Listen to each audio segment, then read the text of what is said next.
Welcome students, online class में आपका स्वागत। अपने first year AHDP second semester के अंदर एक्सटेंशन के अंदर पढ़ रहे थे चैप्टर नंबर 13 पशु मेले प्रदर्शनी।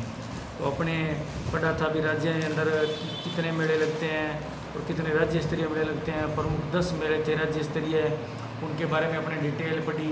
कहाँ लगता है, कब लगता है, कौन सी तिथि को लगता है, वो मैंने आपको सारा डिटेल में करवाया। अब जो आगे है वो अभी जो मेला लगा हुआ है उसके अंदर जब अपने प्रेस करते हैं उस टाइम कौन सी चिट्ठी है, वापसी आते हैं तो कौन सी चिट्ठी कटवाना है, उसका प्रारूप है वो पढ़ते हैं। सबसे पहले आ गई लाल चिट्ठी प्रारूप। कौन सी? लाल चिट्ठी प्रारूप। यह मेले में आए पशु के प्रवेश पर मेला आयोजन समिति द्वारा काटी जाती है। जब आप मेले में प्रवेश करोगे उस टाइम आपकी ये चिट्ठी लाल चिट्ठी कटवानी पड़ती है। तो वो उसका जो प्रारूप है वो आप बुक में देखना, मैं आपको एक बार थोड़ा पढ़ के बता देता हूँ।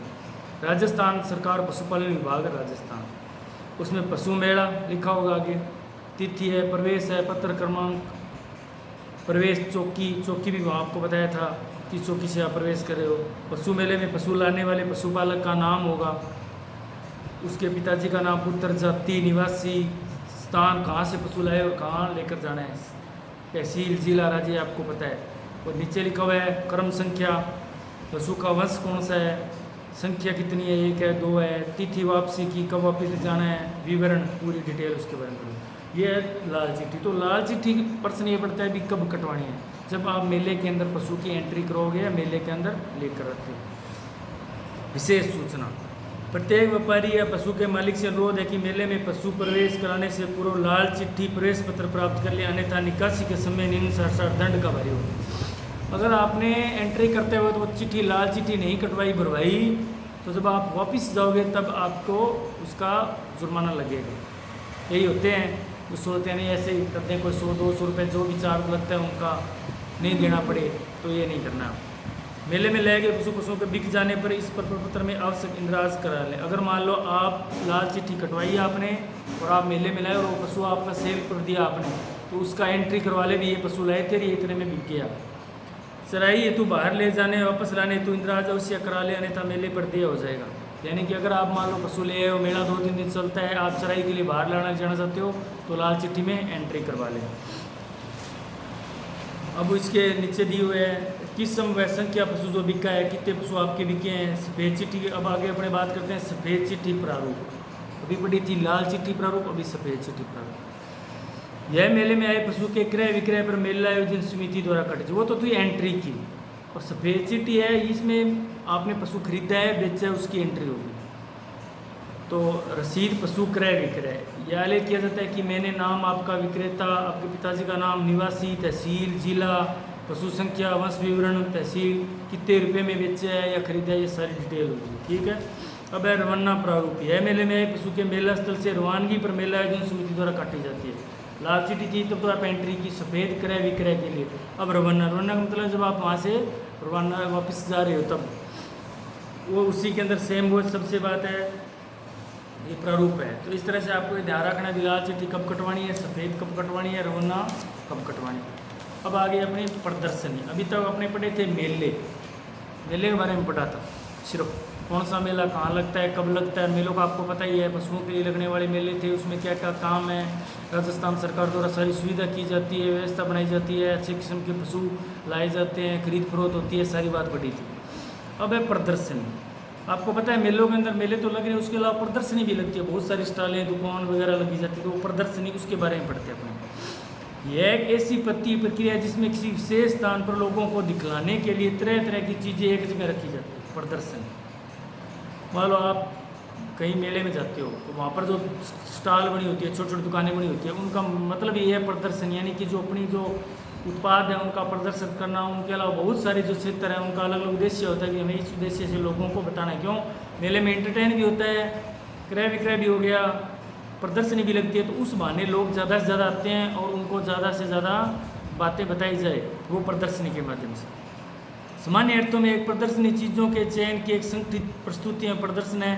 व्यवहार में प्रदर्शनी आमतौर पर एक सांस्कृतिक और शैक्षिक गतिविधि है जिसके माध्यम से किसी भी प्रकार की चीज़ को लोगों के सम्मुख प्रस्तुत किया जाता है। मान लो मैं यहाँ बैठा हूँ, बुक लेके बैठा हूँ, मैंने कहा भी ठीक है कोई बारे में, तो आप आओगे, आप पूछोगे जी बुक किसकी है, ये बुक किसकी है, बुक की है, तो एक प्रदर्शनी एक शिक्षा का माध्यम हो गया। इससे लोग आएंगे, ज़्यादा से ज़्यादा देखेंगे, तो ये उनसे रूबरू हो पाएंगे ज़्यादा से ज़्यादा। विभिन्न तरह के जैसे संग्रहालय, अपने संग्रहालय में जाते हैं, आर्ट गैलरी, विज्ञान पार्क, पुस्तकालय में जाते हैं तो क्या वो एक तरह की प्रदर्शनी पुस्तकें लगी हुई है, अपने देखते हैं ये पुस्तकें पढ़नी, तो उसमें इंटरेस्ट बनता है। प्रदर्शनी हॉल, मेले प्रकार की प्रदर्शनी होते हैं।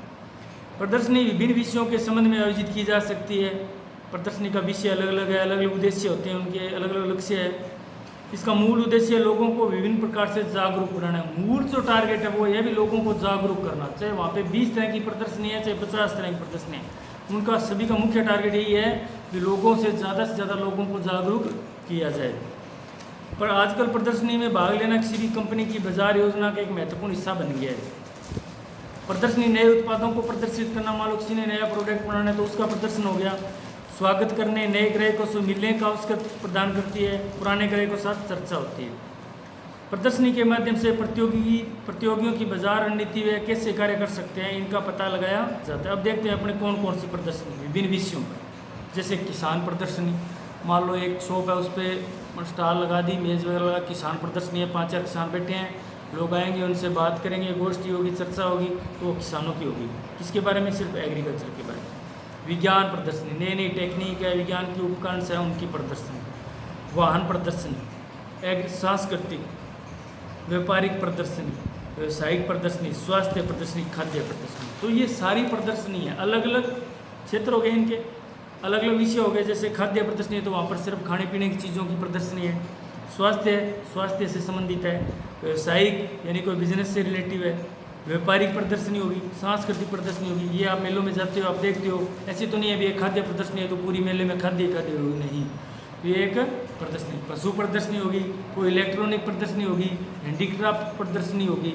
ये अपने सभी मेलों में अपने देखी हुई है। आप भी गए होंगे, नहीं गए हो तो जब कभी मेला लगे आप जाके आना, ये जो चीज़ें आपको बताइए मिलेंगी। प्रदर्शनी आयोजन करवाने के उद्देश्य, यानी कि उद्देश्य क्या है प्रदर्शनी आयोजित करने का? लोगों तक नए उत्पाद का जल्दी से जल्दी प्रदर्शन में पहुँचाना। भी ये नए प्रोडक्ट आए हैं, ये आप यूज़ करिए। लोगों को नए उत्पाद के बारे में बताना। नए उत्पाद के लोगों द्वारा साक्षात उनके सामने दिखाकर उनको संतुष्ट करना। नए उत्पाद या नई तकनीक को लोगों को चलाकर या प्रक्रिया को उनके सामने प्रस्तुत करना। किसी भी प्रदर्शनी वस्तु या तकनीक के बारे में लोगों के मन में उठ रही जिज्ञासा या जानकारी को पूर्ण रूप से उपलब्ध कराना।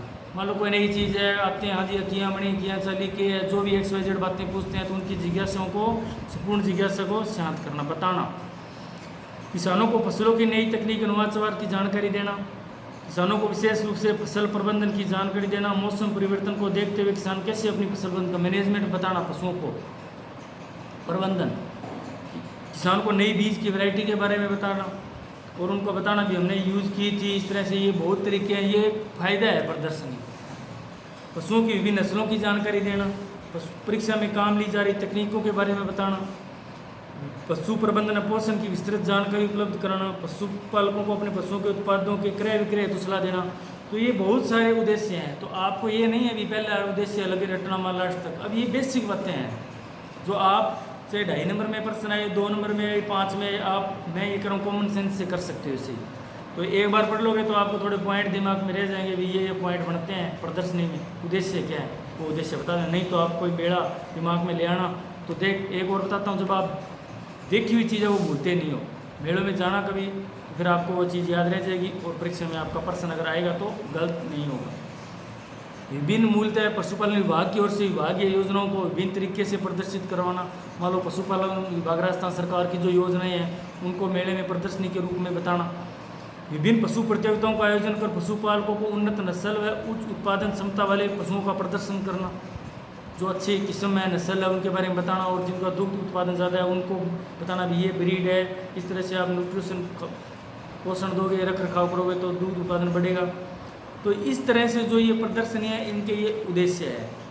तो आपको ध्यान में रखना है प्रदर्शनी है उसके क्या उद्देश्य है, प्रदर्शनी किस किस क्षेत्र में लगाई जाती है, किन किन विषयों में लगाई जाती है, जो भी अपने पढ़ी है। तो आज अपने पढ़ेंगे इतना ही, बाकी नेक्स्ट क्लास।